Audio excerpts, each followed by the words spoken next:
the self-imposed Christian persecution complex in the United States of America rages on.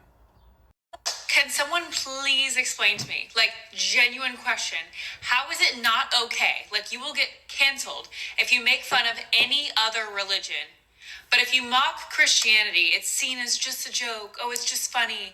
Christian pastor here, and yes, I'm happy to explain this for you. We live in what is called a Christian hegemony. A majority of Americans identify as Christian. Christianity is by far the most powerful and influential religion in America. A majority of elected officials at the federal level identify as Christians. Christians hold a level of power, influence, and privilege in the United States that no other religion comes close to. And this is pretty ironic because the founder of Christianity, Jesus, was decidedly opposed to the empire, so much so that the empire actually came and killed him and then persecuted his followers for hundreds of years after his death. And yet, today, a large portion of American Christians identify with a political and religious system that privileges them, that seeks to support them and their powers and their beliefs and their perspectives at the expense of everyone else. In fact, today, the MAGA movement is unashamedly identifying as Christian nationalists, meaning that they believe that Christianity should be legislated as the religion of our nation, that our laws, our culture, our society should be Christian.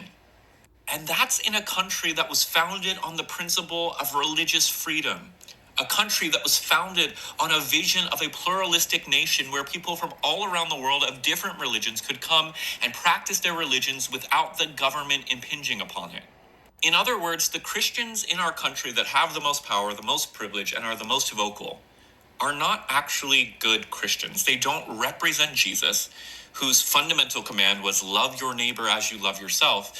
Instead, they love themselves and only themselves and people that look like them, love like them, believe like them, and vote like them, and want to force everyone else to either convert to their way of being in the world or oppress and marginalize them.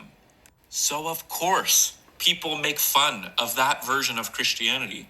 People critique that version of Christianity. People think that that version of Christianity is dangerous, because it is.